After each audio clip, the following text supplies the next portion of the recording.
Friends, आप लोग कैसे हैं? चलिए, मैं आशा करता हूं कि आप लोग भी बहुत अच्छे होंगे। तो ठीक है, आज मैं आप लोगों के लिए बहुत ही खुशखबरी सुनाने जा रहा हूं। वह खुशखबरी कौन सी है? तो जो भी मैट्रिक के छात्र छात्राएं हैं उनके लिए बहुत ही काफ़ी महत्वपूर्ण ये खुशखबरी है। यानी जो मैट्रिक में छात्र छात्राएं पढ़ने वाले हैं उनके लिए बहुत काफ़ी महत्वपूर्ण है।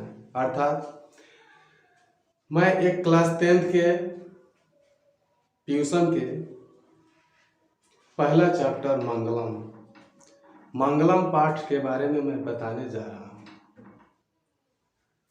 और इस मंगलम पाठ के बारे में जब मैं बताऊंगा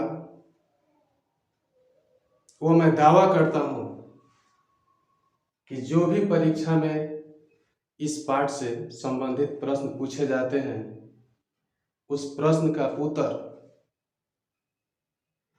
बहुत आसानी से आप दे पाएंगे। अब हम उस पाठ पुस्तक के तरफ चलते हैं। ये पहला चैप्टर ट्यूशन का पहला चैप्टर है, जिस चैप्टर का नाम क्या लिखा हुआ? मंगलम। तो पहले हम ट्यूशन के बारे में जान लेते हैं। तो ट्यूशन क्या होता है? ट्यूशन का मतलब होता है अमृत सुधा, जिसे पीकर व्यक्ति अमर हो जाता है, अर्थात उसी को ट्यूशन कहते हैं। तो इस ट्यूशन का प्रथम पाठ यानी कि पहला पाठ जो है मंगलम पाठ है। उस मंगलम पाठ के बारे में हम लोग पढ़ने चल रहे हैं। तो उसके पहले हम मंगलम शब्द के बारे में जान लेंगे। मंगलम शब्द के बारे में जान लेंगे कि मंगलम शब्द का अर्थ होता क्या है। ठीक, तो मंगलम शब्द का अर्थ होता है शुभ या कल्याणकारी या कल्याण करना। ठीक है, तो यहाँ हमें देखना है इस मंगलम पाठ के रचनाकार कौन है। यहाँ पर लिखा हुआ है महर्षि वेदव्यास। यहीं से आपका ऑब्जेक्टिव 1 नंबर का बन गया। ऐसे प्रश्न पूछे जाते हैं कि मंगलम पाठ के रचनाकार कौन है, तो महर्षि वेदव्यास बोलेंगे। वेद 4 होते हैं, ऋग्वेद, सामवेद, यजुर्वेद और अथर्ववेद। तो जैसे आपको यहाँ पे पॉइंट बताया गया है कि ये हो गया आपका वेद। ठीक है, और ये वेद के अंतर्गत उपनिषद आते हैं और उस उपनिषद के अंतर्गत मंगलम पाठ। इस बात से साबित हो गया कि ये वेद हो या उपनिषद, और उपनिषद के अंतर्गत जब मंगलम पाठ आए तो सबके तो रचनाकार महर्षि वेदव्यास ही न होंगे। तो हम लोगों का यहाँ पे जानकारी मिला कि मंगलम पाठ के रचनाकार महर्षि वेदव्यास हैं। ठीक, लेकिन बीच में मैं एक बात और बता देना चाहता हूँ कि कुछ ऐसे छात्र छात्राएं हैं संस्कृत से बहुत डरते हैं, संस्कृत से बहुत दूर भागते हैं। उनको लगता है कि ये संस्कृत बहुत भारी है, कठिन है, हम लोग नहीं पढ़ पाएंगे, हम लोग नहीं समझ पाएंगे। लेकिन ये कोई ऐसी कुछ बात नहीं है। मैं आप लोगों को इस तरीके से समझा देता हूँ और ऐसा समझा दूंगा कि बहुत ही आसान बन जाएगा आप लोगों को समझना। जिस तरह से अदर सब्जेक्ट पढ़ते हैं ठीक उसी प्रकार संस्कृत को भी पढ़ने के लिए आप इच्छुक हो जाएंगे कि हाँ चलिए ठीक है, संस्कृत भी बहुत आसान हो गया। यानी कि हम बहुत आसान तरीके से आपको समझा देंगे और उसके साथ साथ इस तरीके से समझ लीजिएगा, पढ़ लीजिएगा, ताकि जो इस तरह से प्रश्न पूछे जाते हैं परीक्षा में आप उसका बेहिचक आसानी से उत्तर दे पाएंगे। ठीक है, तो अब हम चलते हैं इस उपनिषद के बारे में। उपनिषद, कुल उपनिषद 108 होते हैं, प्रमुख उपनिषद 13 होते हैं। यहाँ से भी आपका ऑब्जेक्टिव बनता है 1 नंबर का। ऑब्जेक्टिव क्वेश्चन पूछे जाते हैं कि उपनिषद कितने होते हैं, तो प्रमुख उपनिषद 13 और कुल उपनिषद 108। बट यहाँ बात रही कि उपनिषद क्या है। तो उपनिषद एक ऐसा ग्रंथ है जिसमें आत्मा और परमात्मा के बीच के संबंध का वर्णन किया गया है। यानी कि उपनिषद में आत्मा और परमात्मा के बीच की जो संबंध होती है उसके बारे में हम लोग को जानने के लिए मिलता है। ठीक है, अब यहाँ पर हम देखेंगे कि मंगलम पाठ में 4 उपनिषद से कुल 5 मंत्र लिए गए हैं। यहाँ ध्यान देने की बहुत जरूरी है यहाँ मंगलम पाठ में 4 उपनिषद से कुल 5 मंत्र लिए गए हैं, यानी कि मंगलम पाठ में कितने मंत्र लिए गए? 5 मंत्र, लेकिन 4 ही उपनिषद से लिए गए हैं। बहुत विद्यार्थी ऐसे होते हैं कि कंफ्यूज हो जाते हैं, लेकिन यहाँ पे उसी कंफ्यूज को दूर करने के लिए मैंने ये लिखा कि मंगलम पाठ में 5 मंत्र लिए गए हैं। 5 तो मंत्र लिए गए हैं, लेकिन 4 ही उपनिषद से लिए गए हैं। तो कौन कौन से उपनिषद है? ईशावास्य उपनिषद से 1 मंत्र, कठ उपनिषद से 1 मंत्र, मुंडक उपनिषद से 2 मंत्र और श्वेताश्वर उपनिषद से 1 मंत्र। तो अब आप खुद गिनती कर लीजिए कि ये कुल 5 मंत्र हो गए, लेकिन 4 ही उपनिषद हुआ। तो इस प्रकार से हम इस कंफ्यूजन को दूर कर दिए और ये कंप्लीट कर दिया गया कि मंगलम पाठ में 5 मंत्र लिए गए हैं। ठीक है, अब यहां देखिए, अब हम आते हैं कुछ इस पाठ परिचय से संबंधित ही कुछ बात है, उसको मैं बताता हूं। उपनिषद वैदिक वांग्मय के अंतिम भाग के दर्शन शास्त्र का सिद्धांत प्रकट करते हैं। ये उपनिषद की बात है, उपनिषद जो सिद्धांत प्रकट करते हैं उसको मैंने लिखा। उसके बाद बताया गया कि मंगलम पाठ उपनिषद से लिया गया, ये तो पहले ही बता दिया, लेकिन फिर भी हम याद दिला दिया आप लोगों को कि याद कर लेंगे। ये क्वेश्चन इस पर आते हैं परीक्षा में, इस तरह से ऑब्जेक्टिव इस पॉइंट पर पूछे जाते हैं। ठीक है, उपनिषद में आत्मा और परमात्मा के बीच के संबंध का वर्णन किया गया है और यह भी बताया गया है कि सभी जगह परम पुरुष परमात्मा के महिमा का गुणगान किया गया है। यानी कि उपनिषद जो ग्रंथ है, उस उपनिषद ग्रंथ में परम पुरुष परमात्मा यानी कि ईश्वर अर्थात भगवान की महिमा का गुणगान किया गया है। परमात्मा के द्वारा ही संसार व्याप्त और अनुशासित है, यानी कि यह संसार परमात्मा के द्वारा ही चलती। फिर आपको बता दिया जाए कि सभी तपस्वियों का परम लक्ष्य परमात्मा को प्राप्त करना ही होता है। इतना तो मैंने आप लोगों को बता दिया, और ये जो भी इस पाठ से ये पूरा का पूरा जो भी हम बताए हैं, ये यहाँ से लेकर के ये टोटल इससे संबंधित बहुत सारे प्रश्न पूछे जाते हैं। आप इस पर बात पर ध्यान देंगे तो निश्चित रूप से मैं दावा करता हूं कि इस पर जो भी प्रश्न पूछे जाएंगे उस प्रश्न का उत्तर बेहिचक आप उसका दे सकेंगे। इसमें कोई ये दो मत की बात नहीं है। अब रह गया क्या, उपनिषद को आध्यात्मिक ग्रंथ क्यों कहा जाता है? उपनिषद को आध्यात्मिक ग्रंथ इसलिए कहा जाता है कि उपनिषद आत्मा और परमात्मा के बीच के संबंध का वर्णन किया है और उस पर यानी कि आत्मा और परमात्मा के बीच के जो संबंध होते हैं उस संबंध पर ज्ञान प्रदर्शित करता है, ज्ञान बताता है, इसलिए उपनिषद को आध्यात्मिक ग्रंथ कहा जाता है। तो चलिए, इतना जो है आप लोगों को अभी बताया गया, ये इस पर मैं इस बात को दावा करता हूं कि निश्चित रूप से जो भी इससे रिलेटेड प्रश्न आते हैं, आपको जो भी आएगा इसी के अंतर्गत आएगा, इससे बाहर नहीं आएगा। मैं जितना बता दिया हूँ निश्चित रूप से बुक से बताया गया, ये सब इसी के अंतर्गत प्रश्न आते हैं, इसके अलग से नहीं आता। बस इतना ही को आप ध्यान दे दीजिए। निश्चित रूप से आप जो भी प्रश्न पूछे जाएंगे इस चैप्टर से रिलेटेड, इस पाठ परिचय में बताया गया है, आप उसका आंसर बेहिचक दे सकते हैं। इसके अलावा दूसरा कहीं से प्रश्न नहीं पूछा जाता है, इसलिए आप इसी पर ध्यान दीजिए, फोकस कीजिए, निश्चित रूप से आप उसको पूरा। इतना तो ये मंगलम पाठ का परिचय मैंने करा दिया। अब इस मंगलम पाठ में पहला मंत्र ईशावास्य उपनिषद से लिया गया है, तो उस ईशावास्य उपनिषद जो मंत्र लिए गए हैं उस मंत्र के तरफ हम लेकर चल रहे हैं आपको। अब हम इस मंगलम पाठ के पहला मंत्र के बारे में पढ़ने चल रहे हैं। ठीक है, जो मंगलम पाठ का ये पहला मंत्र ईशावास्य उपनिषद से लिया गया है। आपका ऑब्जेक्टिव क्वेश्चन यहीं पे 1 नंबर का बन चुका। क्या बना कि ये मंत्र जो है मंगलम पाठ का पहला मंत्र किस उपनिषद से लिया गया है? तो ईशावास्य उपनिषद से लिया गया है। तो पहले हम इस मंत्र को एक बार पढ़ लेते हैं। और एक बात मैं बीच में ये भी बता देता हूँ कि कुछ ऐसे छात्र होते हैं, अगर आप लोग सामने बुक रखेंगे तो बुक के साथ मैच करेंगे तो उससे और आसानी होगी पढ़ने में, तो और ज़्यादा से ज़्यादा क्लियर होगा, आप लोगों का कंसेप्ट मजबूत होगा और बेहिचक समझ में आएगी और आगे आपका बेस मजबूत होते जाएगा।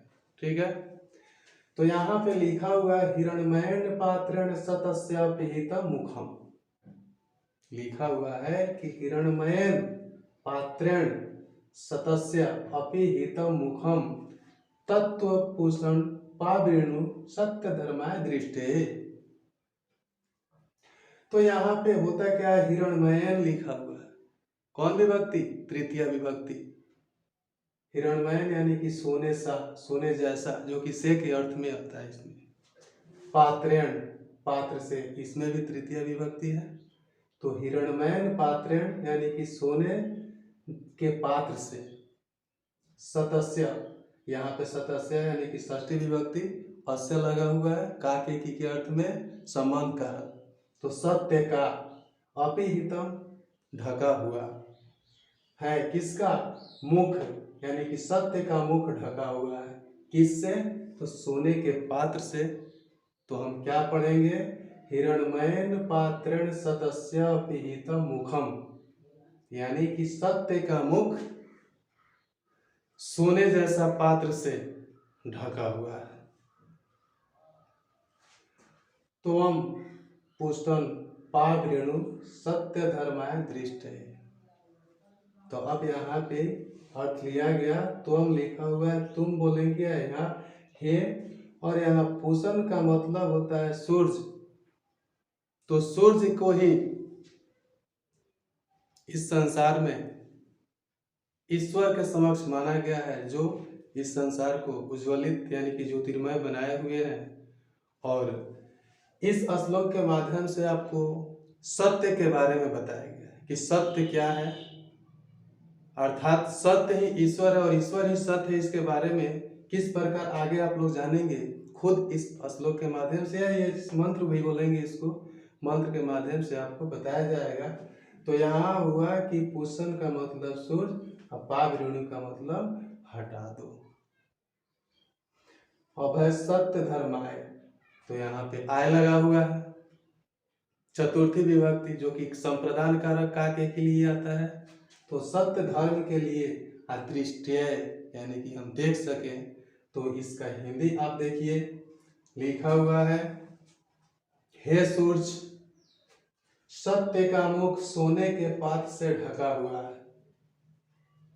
ध्यान से देखिए, यहाँ लिखा हुआ है, इसका अर्थ, इस श्लोक, इस मंत्र का अर्थ हुआ कि हे सूर्य, सोने का मुख, सत्य का मुख सोने के पात्र से ढका हुआ है, उस पात्र को सत्य और धर्म के लिए हटा दे, ताकि हम सत्य को पहचान सके और सत्य के रास्ते पर चलकर हमें मोक्ष की प्राप्ति हो सके, मोक्ष मिल सके।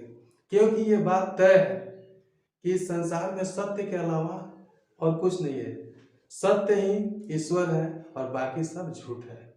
यानी कि इस संसार में सभी लोग मोह माया के बंधन में पड़कर, जकड़कर उसी में फंसे हुए हैं, उसी में अपने जीवन को संलग्न कर रहे हैं, जीवन बिता रहे हैं, लेकिन इस सत्य को पहचान नहीं कर रहे हैं।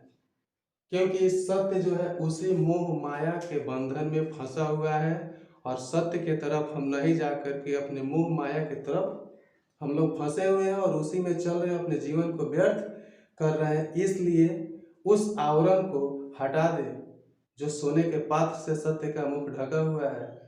जैसे ही हटेगा तो हम सत्य को पहचानेंगे, और जैसे ही सत्य को पहचानेंगे तो सत्य के रास्ते पर चलेंगे, और चलेंगे तो हमारा क्या होगा? कल्याण होगा, हमें मुक्ति मिलेगी। इस मंत्र के माध्यम से ये आपको ये बताया गया है, सत्य के बारे में बताया गया है, जो ईशावास्य उपनिषद से लिया गया है।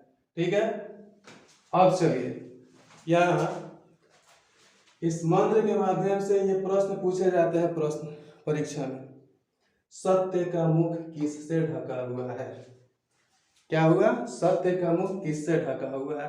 तो यहाँ तो स्पष्ट है कि हिरण्मयेन पात्रेण सतस्य पीहितम मुखम, मतलब सोने जैसा पात्र से सत्य का मुख ढका हुआ है। ऑलरेडी आपका ये क्वेश्चन बन गया। दूसरा क्वेश्चन, धर्मवान व्यक्ति कैसी कामना करते हैं? तो धर्मवान व्यक्ति जो सत्य के रास्ते पर चलने वाले होते हैं, बस वह परम पुरुष परमात्मा को प्राप्त करने की कामना करते हैं, अर्थात सत्य के रास्ते पर चलकर अपनी मुक्ति प्राप्त करने के लिए अग्रसर रहते हैं। यानी इस संसार के पूरे मोह माया जो होता है उस बंधन से अलग होकर के, मोह माया को छोड़ करके जो व्यक्ति सुख रहित होते हैं वही सत्य के रास्ते पर चलेंगे और चलकर अपने आप को मुक्ति को प्राप्त करेंगे, अर्थात परम पुरुष परमात्मा को प्राप्त करेंगे। अब ये तो हो गया, अब इतना इस श्लोक के मंत्र के बारे में आपको बता दिए। ये मंगलम पाठ का पहला हुआ मंत्र। अब हम चलते हैं मंगलम पाठ के दूसरे मंत्र के। देखिए, अब मैं मंगलम पाठ का दूसरा मंत्र के बारे में पढ़ने चल रहा हूँ, लेकिन इसके साथ साथ एक और बात ध्यान में रखना है आप लोगों को कि मैं जो भी बता रहा हूँ पूरा का पूरा VVI क्वेश्चन है। जो भी मैं बताऊंगा वो पूरा का पूरा परीक्षा में आने वाला, इसी के अंतर्गत, ये नहीं कि अलग से, ये जो मैं बताऊंगा ठीक उसी के अंतर्गत ही आने वाला है। इसलिए बेहिचक इसको अच्छे से कंसेप्ट होकर के आप लोग समझेंगे और इसको क्लियर करेंगे। ये नहीं समझना है कि अलग से क्वेश्चन नहीं, जो हम बताते हैं ठीक उसी से क्वेश्चन आएंगे।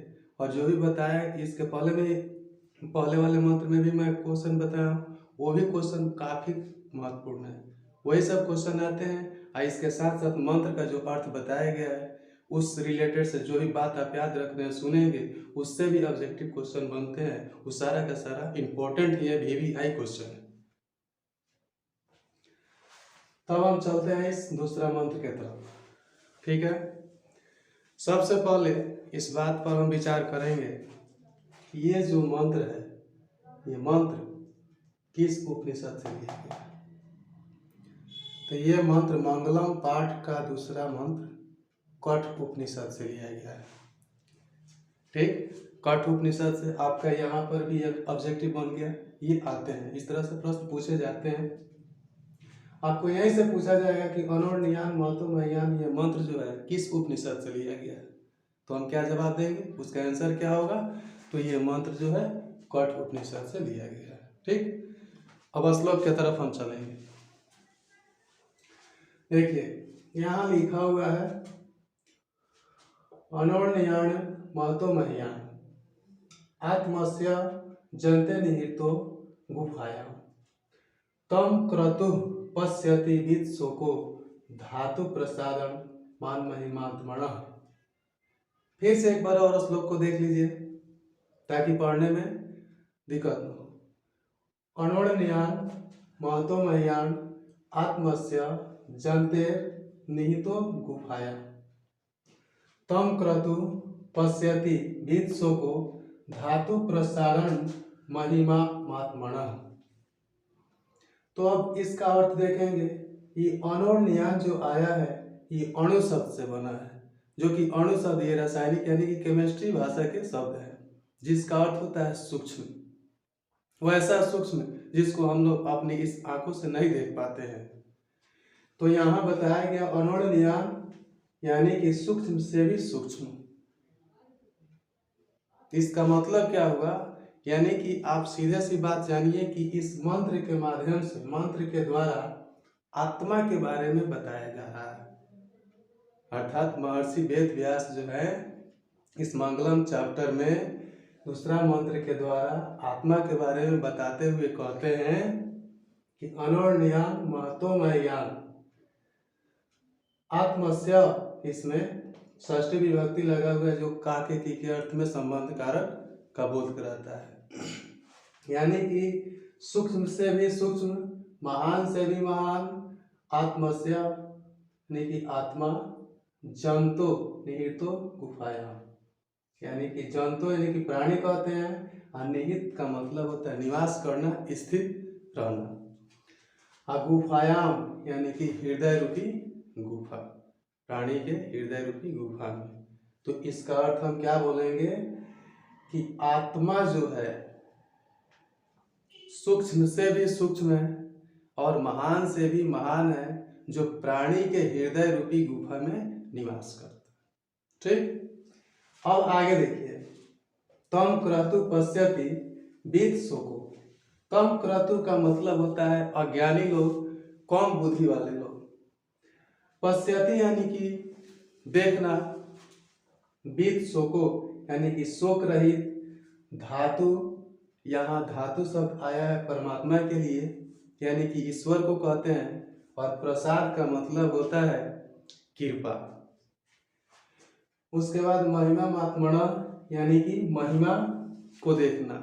तो हम इस प्रकार से इस श्लोक यानी कि इस मंत्र का पूरा अर्थ देखेंगे। अनोन्यान महतो मह्यान आत्मस्य जन्ते निहितो गुफायाम तम क्रतु पश्यति विद शोको धातु प्रसारण महिमा मात्मण। इसका अर्थ हुआ आत्मा जो है सूक्ष्म से भी सूक्ष्म तथा महान से भी महान है।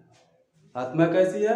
तो आत्मा सूक्ष्म से भी सूक्ष्म, महान से भी महान है, जो प्राणी के हृदय रूपी गुफा में स्थित है। ये आपके सामने पूरा कंसेप्ट लिखा हुआ है। कम बुद्धि वाले मतलब कम बुद्धि वाला व्यक्ति जो होते हैं वो धातु अर्थात उस परमात्मा की कृपा से उसकी महिमा को देखता है। किसकी महिमा को? खुद, यानी कि ईश्वर की कृपा उस व्यक्ति पर रहता है। वही व्यक्ति उसी की कृपा जिसके माध्यम से वो देखना चाहता है सत्य के बारे में, परमात्मा के बारे में, ब्रह्म के बारे में, उसकी कृपा से उसको देखता है तथा सांसारिक मोह माया के बंधनों से अलग होकर यानी शोक रहित होकर परम पुरुष परमात्मा को प्राप्त कर लेते हैं, अर्थात ईश्वर में जाकर मिल जाते हैं।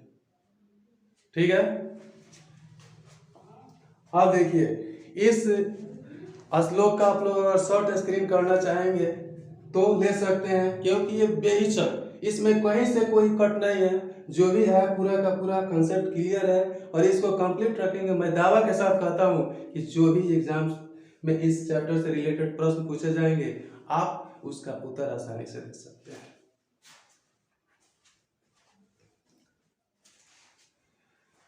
ठीक, चलिए अब मैं इस मंत्र के द्वारा जो प्रश्न पूछे जाते हैं हिंदी भाषा में, उसका पहला प्रश्न है आत्मा का स्वरूप कैसा है। क्या हुआ? आत्मा का स्वरूप कैसा है? तो उसका हम आंसर बोलेंगे कि आत्मा सूक्ष्म से भी सूक्ष्म और महान से भी महान है, जो प्राणी के हृदय रूपी गुफा में निवास करती है या स्थित है। बस इतना ही आत्मा का स्वरूप के बारे में यही बताना। इतना ही से आपका 2 नंबर यानी कि लघुत्तरीय प्रश्न बन जाएंगे। उसके बाद है महान लोग परमात्मा को कैसे प्राप्त करते हैं। दूसरा प्रश्न, ये दोनों प्रश्न जो दिए गए हैं ये निश्चित रूप से बहुत VVI प्रश्न है। ये प्रश्न पूछे जाते हैं और कितने बार परीक्षा में पूछे गए हैं, इसलिए आप लोग इसको कंसेप्ट क्लियर करके हर हालत में याद कर ही लेंगे ताकि आने वाली परीक्षा में कोई दिक्कत न हो। तो यहाँ प्रश्न हुआ महान लोग परमात्मा को कैसे प्राप्त करते हैं। तो महान लोग शोक रहित होकर, मतलब इस संसार के मोह माया का जो बंधन है उस बंधन से हटकर ये परम पुरुष परमात्मा को प्राप्त करने के लिए सत्य के रास्ते पर चलते हैं और सत्य के रास्ते पर चलते हुए उस ईश्वर की कृपा से उनकी महिमा को देखते हैं और आत्मा के रहस्य को जान पाते हैं और जान करके वे लोग ब्रह्म परमात्मा में मिल जाते हैं। अर्थात वह जो है क्या हुआ, संसार के मोह माया के बंधन को छोड़कर यानी कि शोक रहित होकर के महान लोग आत्मा में विलीन हो जाते हैं। और ऐसे कौन होते हैं? संत लोग ही जाकर के परमात्मा में मिल जाते हैं और उनका स्वरूप एक आकार हो जाता है, अर्थात परम पुरुष परमात्मा में जाकर मिल जाते हैं, ब्रह्म को जान पाते हैं, उनके रहस्य को समझ पाते हैं। यही महान लोग होते हैं। बस इस संसार में ये सत्य के अलावा और कुछ नहीं है। जो भी है तो ये सत्य ही है। सब कुछ सत्य के रास्ते पर चलेंगे तो हम अपने आप को कल्याण में पाएंगे।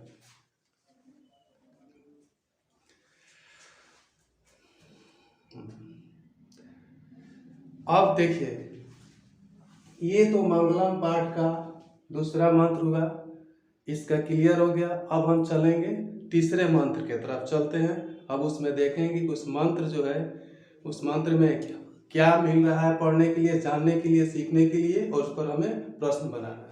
अब ये मंगलम पाठ का तीसरा मंत्र मैंने लिया, ठीक है। तो सबसे पहले ये बात जान लीजिए कि ये मंगलम पाठ का तीसरा मंत्र जिसके रचनाकार महर्षि वेदव्यास है। तो महर्षि वेदव्यास ने बताया है इस मंत्र के माध्यम से, जो कि ये मुंडक उपनिषद से लिया गया है। आपका तो ऑब्जेक्टिव ही ये बन चुका कि ये सत्यमेव जयते नानिऋतम मंत्र किस उपनिषद से लिया गया है। तो क्या बोलेंगे, मुंडक उपनिषद से लिया गया है, ठीक है। तो इस मंत्र में सत्य की जीत होती है, झूठ की नहीं। और किस प्रकार से सत्य के रास्ते पर चलकर ऋषिगण या अन्य लोग भी परम पुरुष परमात्मा को प्राप्त कर लेते हैं, यानी कि उनको मोक्ष की प्राप्ति हो जाती है, वही बात इसमें बताया गया है। तो इसमें हम देखेंगे, यहाँ लिखा हुआ है इस मंत्र के माध्यम से, सत्यमेव जयते नानिऋतम, सत्यमेव जयते नानिऋतम, सत्येन पंथा बीततो देवयान, यान क्रमण्यऋष्यो आप्त कामा यत्र तत्र सतस्य परम निधानम। श्लोक एक बार फिर से, और सत्यमेव जयते नानिऋतम, सत्येन पंथा बीततो देवयान, येन क्रमण्यऋष्यो आप्त कामा यत्र तत्र सतस्य परम निधानम। इसका अर्थ भी आपके सामने दिया गया कि सत्यमेव जयते यानी कि सत्य से जयते यानी कि जीत, नानिऋतम यानी कि झूठ की नहीं। और यहाँ बीततो का मतलब होता है विस्तार, देवयान का मतलब होता है देवलोक, और याना जिसके द्वारा अर्थ होता है, यथ का मतलब जहाँ होता है, और ऋषियों यहाँ लिया गया ऋषि गण के लिए शब्द आया है, ठीक है। आप्त कामा का मतलब होता है आत्म कल्याण के लिए, और यहाँ पे बताया गया पंथा, पंथा का मतलब होता है रास्ता, और सतस्य यानी कि सत्य का, परम निधानम, निधानम का मतलब होता है खजाना, कोष, यानी कि सत्य की खजाना। तो सत्य की खजाना किसके पास है, ईश्वर के पास है। तो इस प्रकार से ये मंत्र का अर्थ हम लोग देखेंगे। तो सत्यमेव जयते नानिऋतम, सत्येन पंथा बीततो देवयान, येना क्रमण्यऋष्यो आप्त कामा यत्र तत्र सतस्य परम निधानम। मतलब सत्य की ही जीत होती है, झूठ की नहीं। सत्य की ही जीत होती है, झूठ की नहीं। देवलोक का मार्ग सत्य से ही विस्तार होता है। मतलब इस संसार में सभी जगह देवलोकों के मार्ग प्राप्त करने के लिए सत्य के रास्ते पर ही हमें चलना होगा। सत्य का मार्ग विस्तार है। अगर हमने अपने आप में कल्याण पाना है, कल्याण पाना है तो हमें सत्य के रास्ते पर चलना होगा। तो खुद पे खुद हम लोग देवलोक प्राप्त कर लेंगे, नहीं कि परम पुरुष परमात्मा को प्राप्त कर लेंगे। तो ये इस मंत्र के माध्यम से ही बताया गया है, सत्य की जीत होती है, झूठ की नहीं।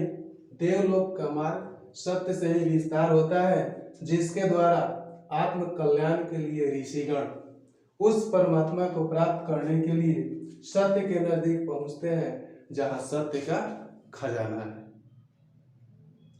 मतलब सीधे सी बात यहाँ पर यह है कि हमें अपने आप में परमात्मा को प्राप्त करना है, परमात्मा में विलीन हो जाना है, तो सत्य के रास्ते पर चलना होगा।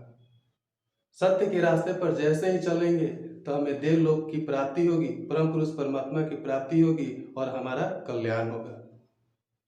और इस मोह माया के बंधन में जो जकड़े हैं उससे हमें छुटकारा मिलेगी। ये सब कुछ नहीं है, बस इसमें पढ़ करके रहने पर हमारा जीवन व्यर्थ होगा। सत्य की प्राप्ति करने के लिए, और ऋषिगण क्या करते हैं, सत्य की प्राप्ति करने के लिए, यानी कि देवलोक को प्राप्त करने के लिए सत्य के रास्ते पर चलते हुए ईश्वर की आराधना करते हैं, और आराधना करते हुए उनको ब्रह्म की प्राप्ति हो जाती है, अर्थात परम पुरुष परमात्मा को प्राप्त कर लेते हैं और अपने आप को मोक्ष की प्राप्ति उनको मिल जाती है। ठीक है, अब यहाँ देखिए, इससे संबंधित जो प्रश्न पूछे जाते हैं वो मैं बताया, और ये नहीं कि इतना ही, ये मैं दावा करता हूँ कि जो मैं बताऊंगा उससे ही रिलेटेड निश्चित रूप से वही प्रश्न पूछे जाएंगे, लेकिन स्पेशल तौर पर इस चैप्टर से जो प्रश्न पूछे जाते हैं वह एक अलग वीडियो बनाकर मैं आप लोगों के समक्ष पेश करूंगा, और निश्चित रूप से जो बताया जाएगा उसमें गारंटी के साथ कहते हैं कि सारा का सारा वही प्रश्न उत्तर पूछे जाते हैं। आप अच्छे तरीके से तैयारी कर लेंगे तो और कहीं पढ़ने की जरूरत नहीं है, आप एग्जाम में जाकर लिख सकते हैं। तो यहाँ सत्य का खजाना कहाँ? तो सत्य का खजाना देवलोक के पास, जो कि देवलोक की प्राप्ति कैसे होती है, तो सत्य के रास्ते पर चलते हैं तो हमें देवलोक परम पुरुष परमात्मा की प्राप्ति होती है। नेक्स्ट क्वेश्चन है, देवलोक का मार्ग किससे विस्तार है? तो देवलोक का मार्ग सत्य से विस्तार है, यानी कि सत्य फैला हुआ है। अगर हम सत्य के रास्ते पर चलते हैं तो निश्चित रूप से देवलोक की प्राप्ति होगी, यानी कि परम पुरुष परमात्मा की प्राप्ति होगी, और हमें मोक्ष की प्राप्ति होती है, यानी कि मुक्ति मिल जाएगी। नेक्स्ट क्वेश्चन है, जीत किसकी होती है? तो जीत सत्य की होती है। आपका यही ऑब्जेक्टिव क्वेश्चन बन गया, और इससे जो भी रिलेटेड जिस तरह से पूछे जाएंगे किसी भी तरह, तो मैं आशा करता हूं कि ये जो मैंने बताया उस पर आप बेहिचक उस प्रश्न का उत्तर दे पाएंगे। तो जीत किसकी होती है? तो सत्य की जीत होती है, असत्य की नहीं, यानी कि असत्य की हार होती है, अर्थात झूठ की हार होती है। हमेशा सत्य का जीत होते आया है, सत्य का जीत होता है और सत्य का जीत होगा।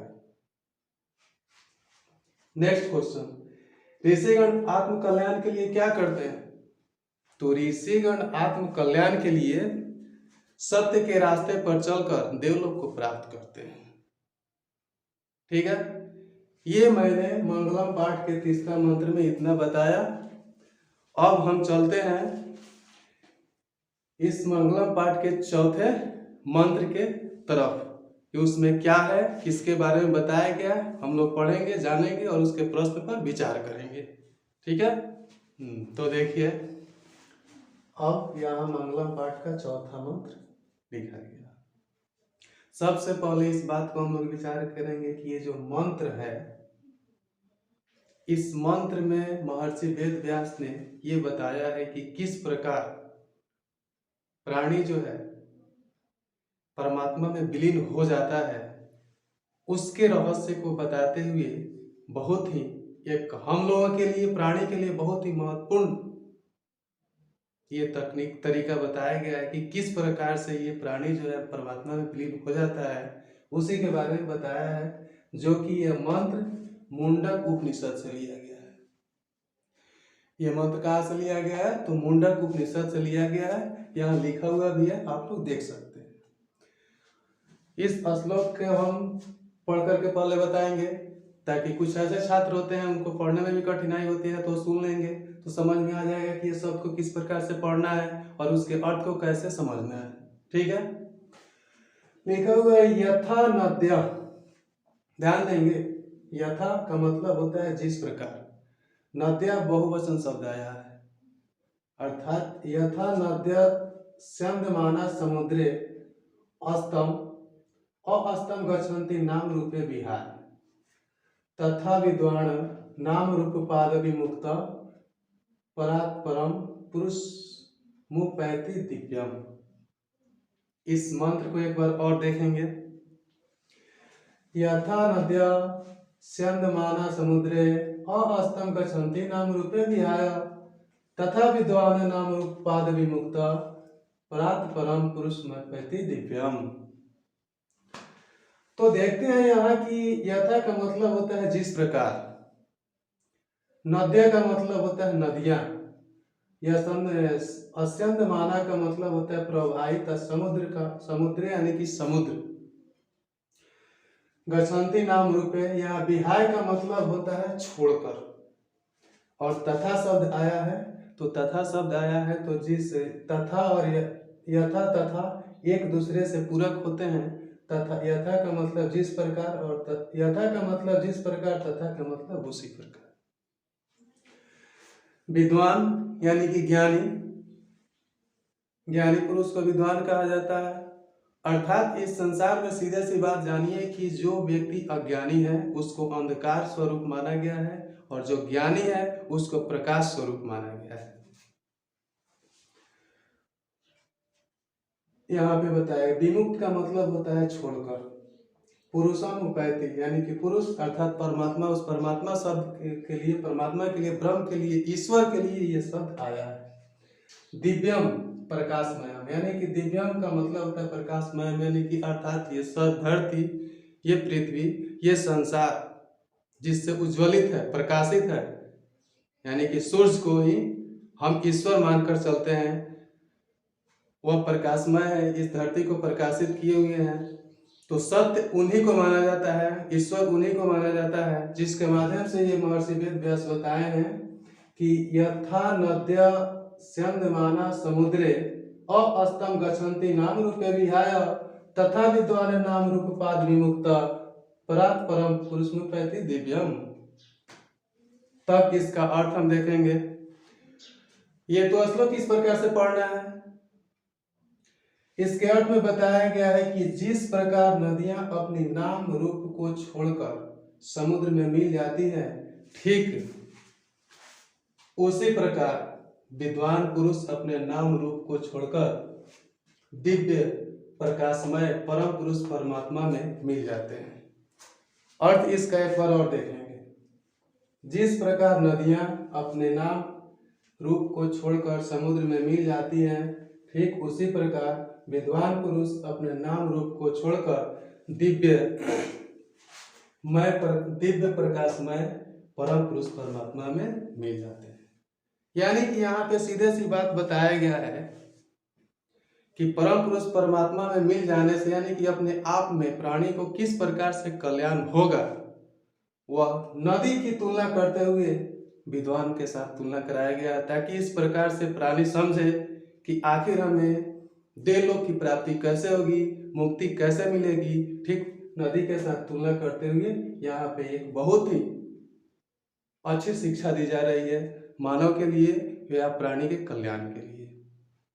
ठीक है, अब देखिए एक बात और मैं बता देता हूँ कि ये ऐसा बात महाभारत में अर्जुन के सामने श्री कृष्ण ने भी कहा था, और वह ठीक जो है बताया गया है कि जिस प्रकार नदियां अपने नाम और स्वरूप को छोड़कर समुद्र में मिल जाती है, ठीक उसी प्रकार विद्वान पुरुष नाम और स्वरूप को छोड़ करके परमात्मा में विलीन हो जाते हैं। वह एग्जाम्पल अर्जुन के साथ हुआ है।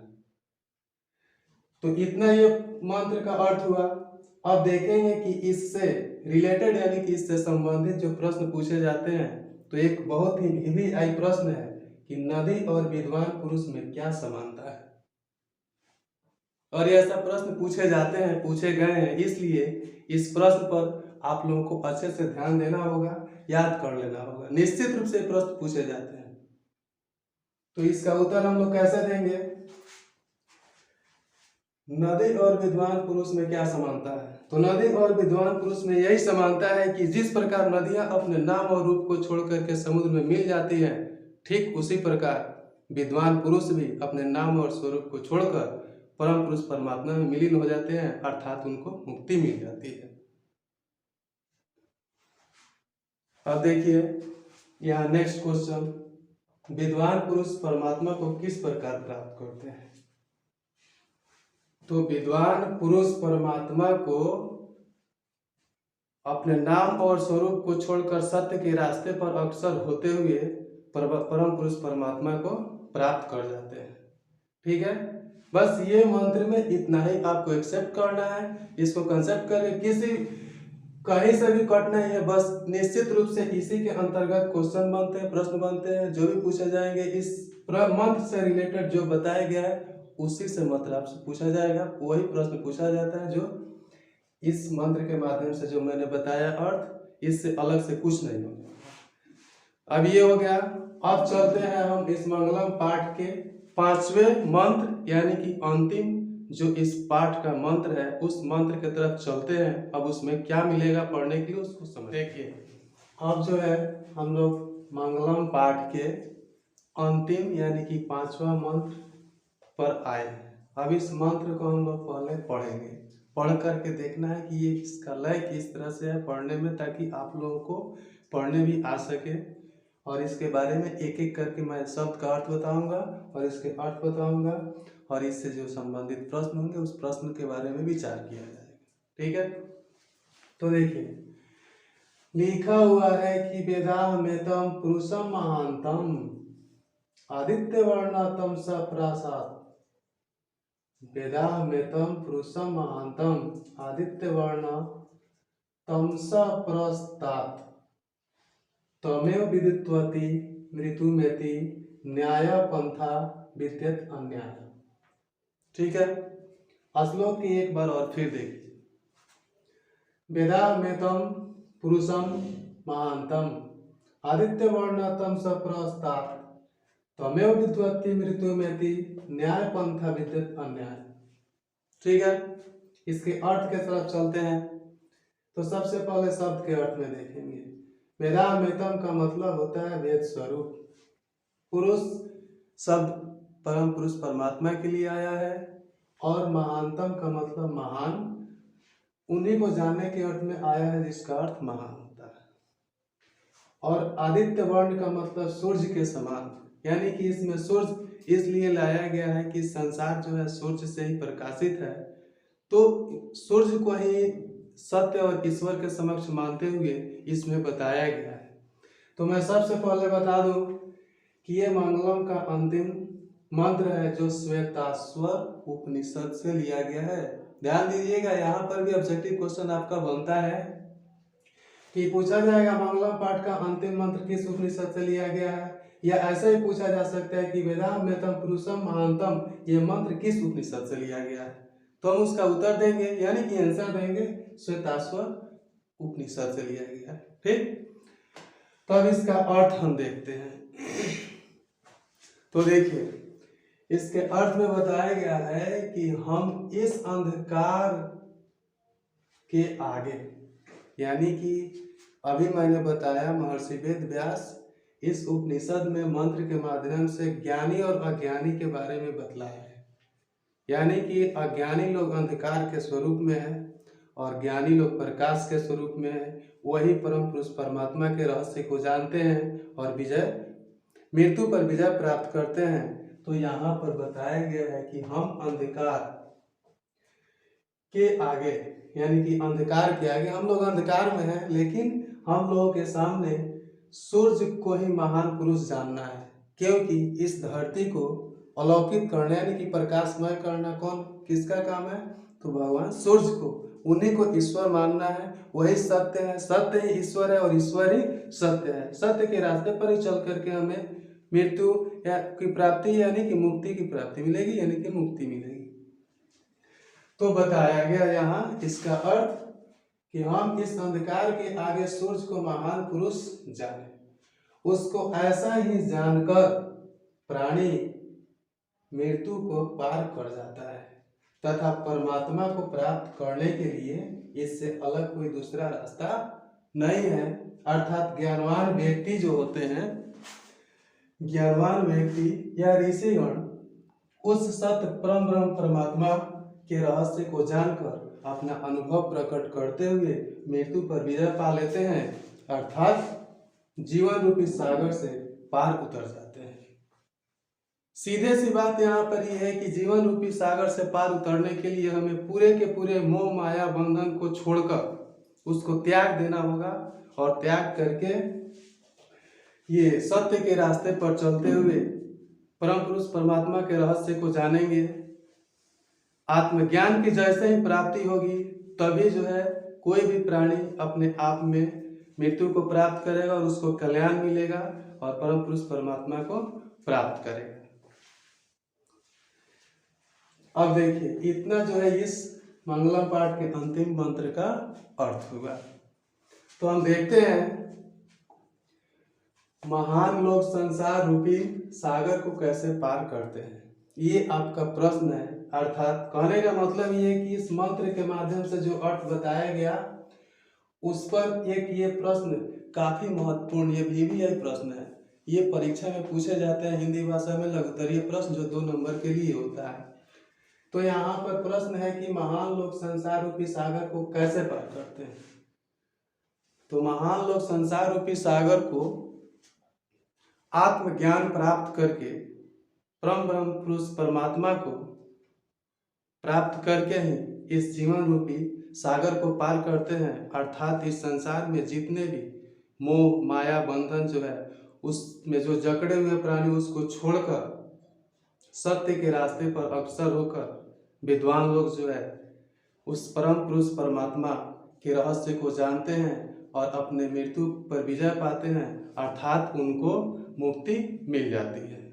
ठीक है, तो अभी ये मंगलम पाठ के अंतिम मंत्र यानी कि 5वां मंत्र के बारे में मैंने बताया, इससे रिलेटेड जो प्रश्न आते हैं वो भी बताया गया।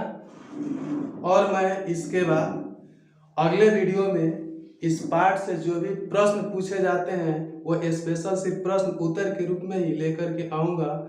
और बेहिचक निश्चित मैं वादा करता हूँ कि जो बताऊँगा उसमें से ही प्रश्न पूछे जाते हैं और निश्चित रूप से इसको देख लेंगे, आप तैयारी कर लेंगे तो मैं गारंटी देता हूँ कि आप उस प्रश्न का उत्तर निश्चित रूप से परीक्षा में लिखेंगे। ये तो अब आपका मंगलम पाठ समाप्त हुआ। अब इसके बाद अगले वीडियो में मैं इस पुस्तक का यानी कि संस्कृत का दूसरा चैप्टर पाटलिपुत्र वैभव पाठ के बारे में मैं पढ़ाऊंगा। Thank you.